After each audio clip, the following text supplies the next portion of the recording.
No programa Saúde e Você Estética, saiba tudo sobre saúde, prevenção, estética e bem-estar. Uma iniciativa oferecida por AGR Medical, excelência em saúde, e Transduson, cuidando da saúde da mulher. Programa Saúde e Você Estética, sua fonte de informação e cuidado.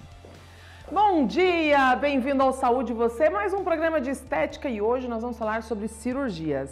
O tema de hoje é a lipoaspiração e a lipoescultura. Qual a diferença entre essas técnicas? Dr. Marco Polo, referência nacional e internacional em Mummy Makeover e em cirurgias plásticas, vai abordar esse tema conosco. Não perca, Saúde e Você está no ar.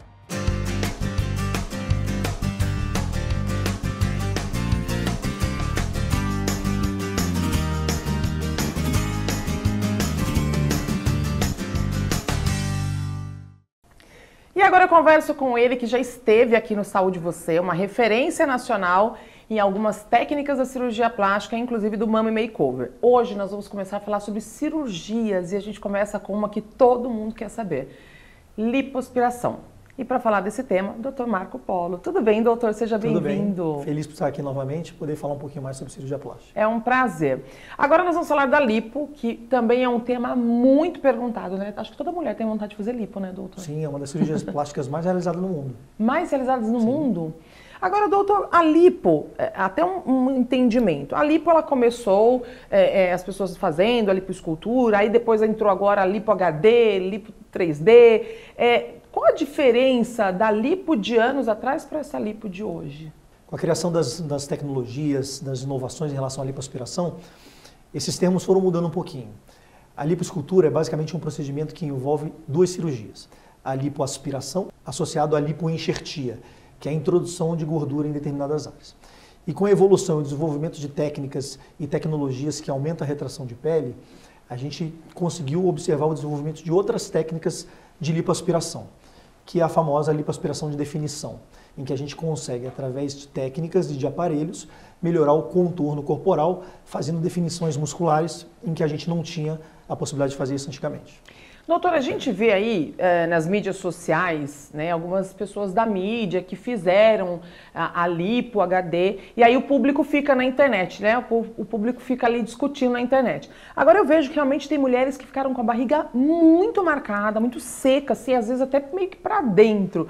Isso é uma escolha? Normalmente as mulheres querem essa barriga muito definida ou a técnica ela é dessa forma mesmo, ponto?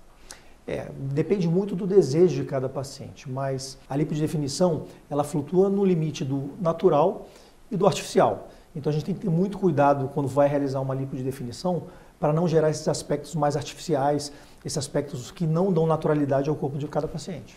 Mas o que as mulheres gostam? Uma curiosidade, porque assim, antigamente quando se colocava prótese de silicone, a mulherada gostava daquela prótese meio marcada. Isso com o tempo foi se perdendo. Tudo com o tempo vai se perdendo, as pessoas vão para os exageros, depois elas começam a voltar para a naturalidade. O senhor acredita que nessa lipo de alta definição é mais ou menos as mesmas coisas? Entram nesses abdômenes mega definidos e as pessoas começam a optar mais por naturalidade? Exatamente, esse é um ponto bem interessante. Assim como a prótese, no início aquela marcação era bem exigida pelas pacientes, a lipoaspiração também foi dessa forma em que os pacientes quiseram uma definição de áreas mais intensas do que hoje. Com a evolução da lipoaspiração, a gente observou que é muito mais natural e muito mais bonito um resultado com menos definição comparado àquelas cirurgias em que a definição é muito exagerada, muito intensa.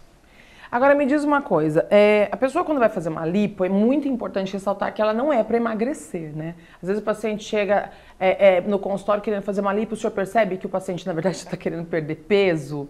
Sim, é muito comum. E aí? Aquelas pacientes que estão acima do peso querem aproveitar a lipoaspiração para recuperar o peso que ganhou.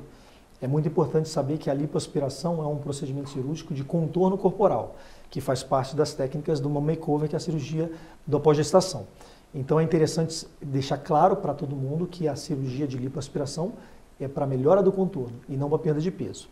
Claro que com a retirada do excesso de gordura vai ter uma variação desse peso para menos, mas esse não é o objetivo.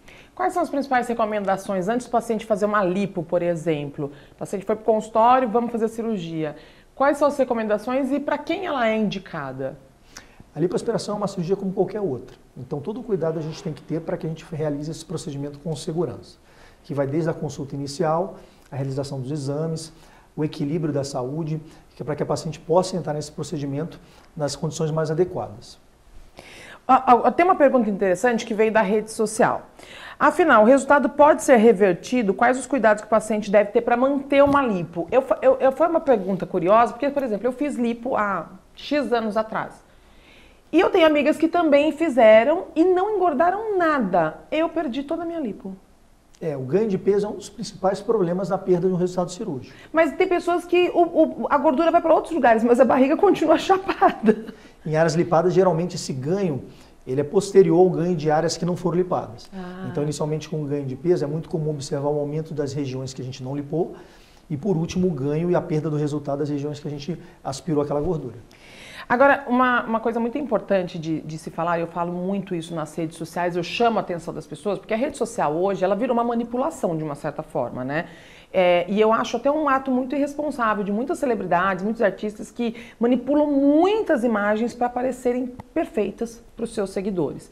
E isso mexe com as pessoas que estão acompanhando, né? Eu falo muito sobre isso porque se você não souber o que você consome, você adoece também, né? Se comparando com o outro.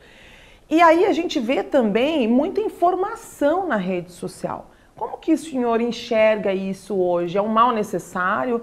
Essa ascensão de informação na rede social, qual a dica que o senhor dá, inclusive, até uma dica preventiva para quem está acompanhando aí procedimentos como cirurgias nas redes sociais? Bem interessante isso. A rede social entrou para divulgar muito o trabalho do bom e do mal profissional. Então a gente precisa avaliar com muito cuidado para saber o que a gente vai escolher. Então existem profissionais em que realizam um trabalho sério e que você vai saber exatamente passando uma consulta, vendo os resultados dele, conversando com pacientes. Isso é muito importante para que a rede social não seja o único ponto de orientação para a sua cirurgia. Quando a gente fala dessa divulgação, eu vejo também muitas vezes, eu não sei nem se já é permitido aí pelo CRM, mas tem coisas que eu acho que são muito fortes para mostrar as imagens na rede social. Então eu sempre venho chamar a atenção das pessoas para observar, para pesquisar o médico, porque assim, todo mundo mostra que deu certo, que ficou bonito, né? E a gente sabe que os riscos que podem acontecer se a pessoa não procurar bem um profissional ou até cair nessas armadilhas dos profissionais aí nas redes sociais. Então fica aí um alerta para vocês. Bom, eu vou para um break rapidinho e a gente continua, que eu tenho uma pergunta muito importante para o senhor. Ser dentista é mais do que cuidar dos dentes, é promover saúde. Construa uma carreira de sucesso. A FACOP oferece pós-graduação, mini-residências e cursos de atualizações com professores, mestres e doutores. Seja um profissional de sucesso, faça parte da FACOP. Conheça uma linha desenvolvida com o objetivo de elevar o padrão de cuidado com a pele com um foco em resultado. HA Nano, hidratação da pele. HA Firme Cocktail. Tratamentos de flacidez, HB Complex, tratamento e gerenciamento de melasma e hipercromias da pele, H Biorevitalizing, hidratação e reposição de água, H Antiox, gerenciamento e recuperação do envelhecimento, AGR Medical, excelência em saúde. Estamos de volta e esse tema é muito interessante. Falou em cirurgia plástica, todo mundo já fica aqui atento, porque a gente tem que tomar muitos cuidados. Agora eu tenho uma pergunta, doutor. Com essa ascensão das cirurgias plásticas, das redes sociais, qual é o público que mais procura por esse tipo de cirurgia? E eu quero saber se o público da terceira idade aumentou significativamente também. É muito interessante essa questão, porque o público habitual da cirurgia plástica geralmente vinha das mulheres jovens e de meia idade. Com o fim do preconceito da cirurgia plástica, cada vez mais os homens vêm nos procurando para realizar a melhora do contorno. As pacientes de mais idade ficam mais seguras, porque elas obtêm muitas informações das redes sociais e conseguem pesquisar mais sobre cada profissional, sobre cada procedimento, dos riscos, dos resultados. Então, tudo isso faz com que a gente tenha um aumento das pacientes da terceira idade também. Doutor, quando se fala em cirurgia, de modo geral, a gente tem aí as contraindicações, né? Tem paciente que não pode fazer e ponto. No caso da lipo, tem contraindicação? Tem algum paciente que se chegar no consultório e tiver X comorbidade, ou enfim, o senhor vai falar assim, olha, infelizmente você não pode operar? Qualquer tipo de complicação de saúde, por exemplo, uma comorbidade, uma doença prévia que esteja descontrolada, é uma contraindicação para o procedimento cirúrgico. Uma delas, o excesso de peso. Então, as pacientes com a ideia de que a lipo emagrece, vêm acima do peso com o objetivo de melhorar o corpo e o peso. Só que a gente orienta que para a gente realizar um procedimento cirúrgico com qualidade e com segurança, a gente precisa estar o mais próximo possível do peso ideal. Agora a pergunta que não quer calar. Mulheres magras podem fazer uma lipo HD, por exemplo, ou tem um risco maior diante de tantas notícias que a gente vê aí com relação aos órgãos, perfuração, enfim. A mulher magra que tem vontade de ter uma alta definição. Esse é o melhor paciente, é o melhor cenário possível. Olha que bom! A pessoa próximo do peso ideal ou magra, em que a gente consegue definir o corpo de uma maneira mais fácil. É claro que as complicações, como perfuração ou com outro tipo de problema que pode acontecer, vai acontecer tanto nas pacientes acima do peso quanto nas pacientes com peso regular. É? Sim. Imaginava que pela pessoa ser mais magrinha, estar mais perto, ali pode... Opa! É um cuidado a mais que a gente tem Sim. que ter, mas escolhendo um bom profissional que seja capacitado, que tenha experiência nesse procedimento, é muito raro isso acontecer. Agora, fibroses. Por que algumas pessoas fazem lipo e aí ficam com aquela fibrose? Isso é um cuidado, uma falta de cuidado pós-operatório? A fibrose nada mais é do que uma cicatrização de maneira inadequada. Tá. Um excesso de cicatrização em determinadas áreas. Então, após uma lipoaspiração, a gente orienta que todo paciente tem esse risco de fibrose, mas os cuidados no pós-operatório, como a utilização de cintas, uma alimentação adequada, a realização das drenagens e fisioterapia pós-operatória são extremamente importantes para a gente evitar ou mesmo resolver aqueles casos de fibrose que começam a aparecer logo no pós-operatório. As drenagens são importantes de fato pós? Extremamente importante, porque além de melhorar a questão da dor, do edema, a gente consegue evitar complicações como a própria fibrose ou acúmulo de líquidos, aquilo que vai prejudicar na evolução. Eu já ouvi médicos dizerem que são contra as cintas pós-cirurgia. Qual a sua opinião com relação às cintas modeladoras ou às cintas pós-cirúrgicas? Eu vejo a utilização da cinta como uma maneira de acelerar o processo. Então ela é importante, não essencial, mas ela facilita muito a evolução desse processo de recuperação. Então eu utilizo nas minhas pacientes e acho extremamente importante utilizar em qualquer tipo de cirurgia em que a gente tem abordagem de grandes áreas. Bom, é isso. Olha quanta informação, um programa aí rico em informações sobre lipoaspiração, dando orientações para vocês. Doutor, obrigada mais uma vez. Eu que agradeço. Sempre dando uma aula, orientando o público, isso é muito importante. Então eu falo que Saúde de Você, Estética, é um programa de utilidade pública, né? Lembrando que nada substitui o ato médico, né? Com certeza. Tem que fazer avaliação, tem que estar no consultório e, obviamente, tomar todos os cuidados. Lembrando que a saúde sempre em primeiro lugar. Obrigada, te espero no próximo Saúde de Você. Até o próximo. E agora a gente vai para aquele break rapidinho e eu já volto.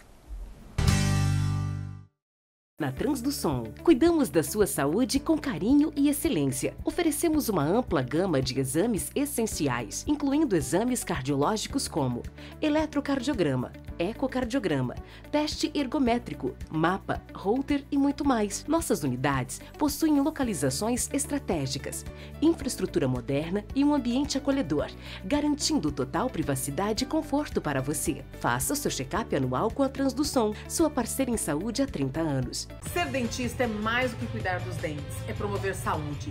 Construa uma carreira de sucesso. A FACOP oferece pós-graduação, mini-residências e cursos de atualizações com professores, mestres e doutores. Seja um profissional de sucesso, faça parte da FACOP.